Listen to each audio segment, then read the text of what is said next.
which is surprising, is Fnatic, and they Yep. lost to Schalke. Schalke got their first win. God Gilius is back on the roster. Had the game-winning interview, and yeah, very surprising. And it wasn't a fluke win either. It was definitely a earned victory for Schalke. So that makes it even more concerning from everything we've already mentioned here. And I guess let's just ask that question. I mean, I know that we are not so concerned about G2 for the second half of the season, but I mean, if there's ever a team, a top team that you could see struggle and possibly lose footing further than they already have, it's this Fnatic team. And what exactly has contributed to that? It's much different from Fnatic last year. I mean, Fnatic. I mean, it's a very similar state of Fnatic last year, where they had their big slump, and they pulled it together and they made it to Worlds, and then everyone's like, oh man, Fnatic's back, and then they lost to FPX in the quarterfinals, and Reckless and me and Emily were there in Europe for the press conference, where Reckless is basically like, yeah, we didn't have much fun this year. We really, there wasn't that many good times, and Jacob has been, reporting extensively about, the drama, and obviously, the Brox and Reckless drama, and just the drama with the team in itself. And then they brought in Mithy and they had a good spring, and it just seems like it's fallen back into that old Fnatic way of, there's drama and there's interpersonal connections that aren't working.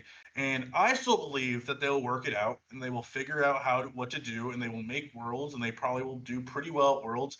But it does feel like there is this thing in Fnatic where they're rolling this ball up the hill and it keeps crushing them back down. And it's just that these interpersonal connections with these players, and I don't want to say it's Reckless, right? Like, Reckless is a very specific personality, and he's very driven, and he's not, it's not, happy fun times, right? When you go to G2 and you have Perks and Caps making jokes 24/7, you have Wonder playing World of Warcraft, and they're playing Valorant more than they're playing League of Legends, where it's a more stressful environment to be on Fnatic. And they try to bring in Mithy and bring in Selfmade, bring in more talent. The talent's there. No one's going to say that there isn't enough talent in Fnatic to be a finalist or be a very top team in the world stage.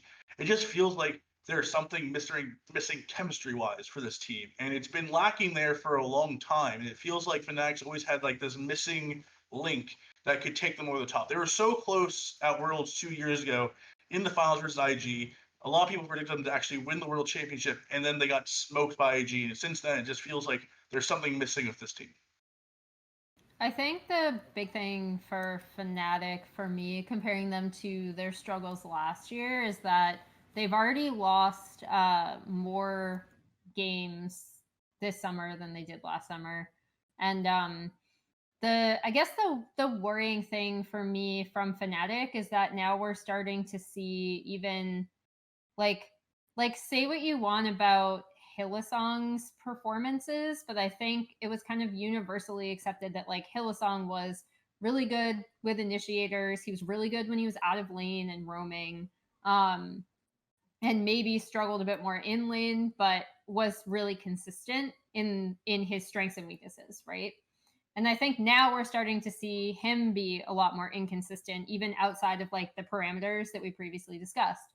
Nemesis has always had kind of a weird champion pool that's like slightly off meta, which is actually fine for a mid laner if your team plays around that well, which I think Fnatic did use the picks like the Veigar, for example, and even Twisted Fate last year, right?